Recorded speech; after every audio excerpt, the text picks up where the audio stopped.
Assalamualaikum warahmatullahi wabarakatuh. Saya Nurbaiti Dia Zahra dengan NIM 2023 12 11 057 akan mempresentasikan proposal penelitian saya terkait pengaruh sales growth dan juga efisiensi produksi terhadap profitabilitas perusahaan consumer goods.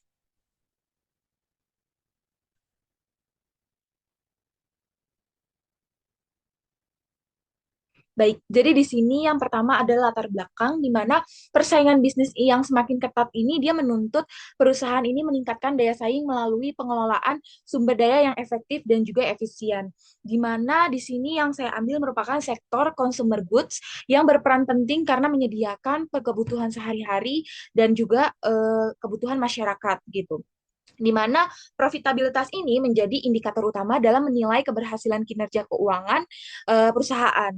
Nah, terdapat beberapa sampel perusahaan yang diambil, yaitu di sini bisa dilihat pada grafik ada perusahaan Unilever, Mayora, Wilmar Cahaya, kemudian juga ada Indofood, di mana dari grafik ini bisa dilihat bahwa profitabilitas perusahaan consumer goods ini pada periode 2021 hingga 2025 ini memiliki fluktuasi sehingga menarik untuk diteliti, di mana fluktuasi yang hadir ini diduga dipengaruhi oleh adanya sales growth ataupun efisiensi produksi.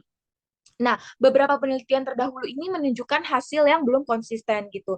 Jadi dengan periode dan juga sektor yang berbeda pastinya. Nah, sales growth dan juga efisiensi produksi ini dia masih memiliki keterbatasan untuk diuji secara bersama-sama. Nah, oleh karena itu, penelitian ini nih menganalisis pengaruh terkait sales growth dan juga efisiensi produksi terhadap profitabilitas pada perusahaan consumer goods yang terdaftar di Bursa Efek Indonesia periode 2021 hingga 2025.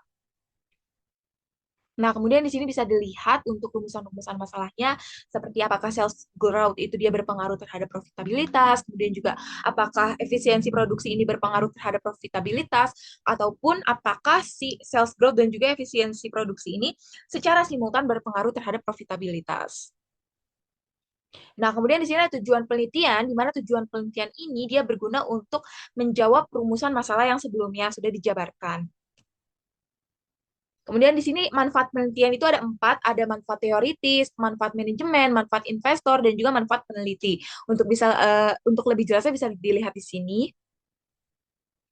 Nah, kemudian kita masuk ke kajian teori. Jadi yang pertama tuh ada signaling teori, di mana signaling teori ini dia menjelaskan bahwa manajemen ini menyampaikan informasi kepada pihak eksternal melalui laporan perusahaan untuk mengurangi adanya asimetri informasi gitu. Jadi dalam penelitian ini nih sales growth ini dia menjadi sinyal yang positif yang mana menunjukkan peningkatan penjualan dan juga prospek pertumbuhan perusahaan.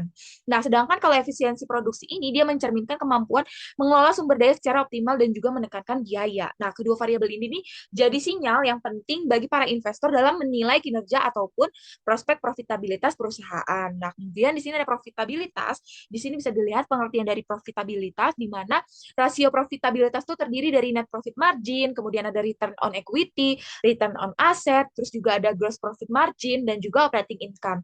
Nah, pada penelitian ini digunakan return on asset untuk mengukur profitabilitas karena mampu menunjukkan efektivitas perusahaan dalam menghasilkan laba dari total aset. Nah, kemudian sales growth di sini juga bisa dilihat untuk pengertiannya dan dalam sektor consumer goods ini sales growth ini mencerminkan penerimaan pasar terhadap produk gitu. Jadi semakin tinggi pertumbuhan penjualan, maka semakin besar juga peluang perusahaan ini dalam memperluas pasar dan juga meningkatkan laba sehingga berpengaruh positif terhadap profitabilitas. Nah, kemudian di sini ada efisiensi produksi yang mana pengertiannya bisa dilihat di sini, dan pada penelitian ini diproyeksikan dengan menggunakan inventory turnover yang menunjukkan efektivitas pengelolaan persediaan. Jadi inventory turnover yang tinggi ini berarti persediaannya ini cepat terjual gitu, mempercepat perputaran kas, menekan biaya penyimpanan dan juga meningkatkan laba. Nah, begitupun sebaliknya. Nah, kemudian di sini ada beberapa penelitian terdahulu bisa dilihat. Nah, kemudian ada pengembangan hipotesis. Nah, untuk pengembangan hipotesis ini, yang pertama tuh pengaruh sales growth terhadap profitabilitas, di mana sales growth ini dia mencerminkan kemampuan perusahaan ini dalam meningkatkan penjualan gitu. Jadi peningkatan penjualan ini akan mendorong pendapatan dan juga laba, terutama kalau misal biayanya ini bisa dikelola dengan baik. Jadi, berdasarkan signaling teori ini, hal ini memberikan sinyal positif kepada para investor.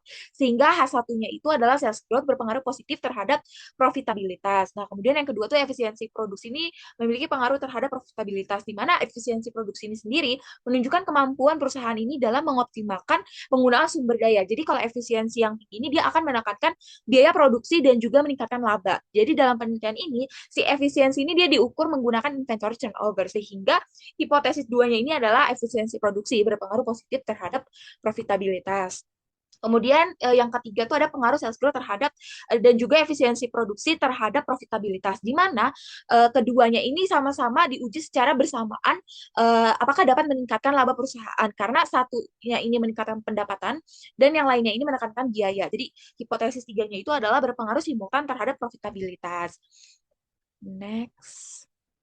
Nah, ini bisa dilihat ada objek penelitian dan juga desain penelitian, di mana objek penelitiannya ini adalah sektor consumer goods yang terdaftar di BEI pada periode 2021 hingga 2025, di mana untuk variabel yang digunakan itu, variabel dependennya itu adalah profitabilitas, sedangkan variabel independen itu adalah sales growth dan juga efisiensi produksi. Di mana data yang digunakan ini, dia menggunakan data sekunder dari laporan keuangan ataupun laporan tahunan perusahaan. Nah, kalau untuk desain penelitian ini kurang lebih menggunakan metode kuantitatif dengan pendekatan asosiatif kausal.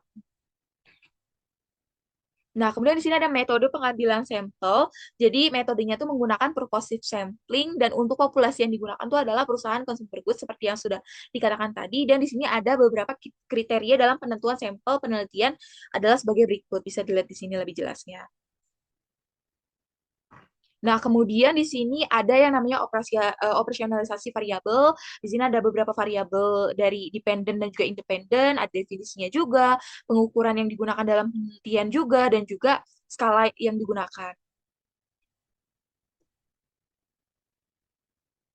Nah, kemudian di sini ada teknik pengolahan data dan juga analisis data, di mana itu ada 5. Yang pertama ada uji multikolinearitas. Jadi di sini nih maksudnya nih adalah untuk mengetahui atau melihat apakah terdapat hubungan yang tinggi antar variabel independen dan juga model regresi. Di mana di sini kita melihat nilai tolerance lebih dari 0,1 dan juga VEF itu kurang dari 10. Jadi kalau memenuhi kriteria tersebut maka tidak terjadi multikolinearitas.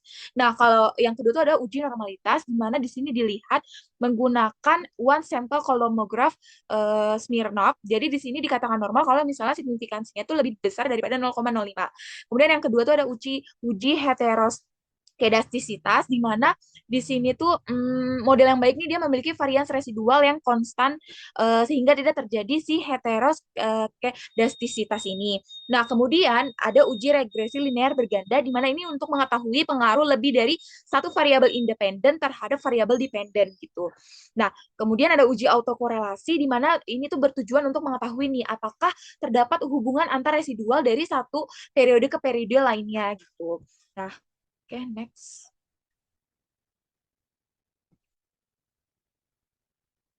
Nah, di sini ada teknik pengujian hipotesis, di mana ada 3. Yang pertama itu ada uji koefisien determinasi, di mana menunjukkan seberapa besar kemampuan si variabel independen ini dalam menjelaskan variabel dependennya gitu. Jadi kalau makin mendekati 1, maka semakin baik untuk kemampuan model menjelaskan si profitabilitasnya. Tetapi kalau misalnya rendah, berarti di sini masih ada faktor lain yang di luar model yang mempengaruhi. Nah, kemudian ada uji signifikansi parsial, di mana digunakan untuk melihat pengaruh dari masing-masing variabel independen ini terhadap variabel dependen secara individu, di mana alfanya ini 0,05. Jadi kalau misalnya signifikansinya ini kurang dari 0,05, maka berpengaruh signifikan. Begitupun sebaliknya. Nah, kemudian yang terakhir ada uji signifikansi simultan, di mana ini untuk mengetahui pengaruh seluruh variabel independen secara bersama-sama terhadap variabel dependennya. Nah, kalau misalnya signifikansinya itu kurang dari 0,05, maka di sini pengaruhnya itu signifikan secara simultan. Begitupun sebaliknya. Oke, mungkin cukup sekian yang dapat saya presentasikan. Mohon maaf apabila ada kesalahan. Terima kasih. Wassalamualaikum warahmatullahi wabarakatuh.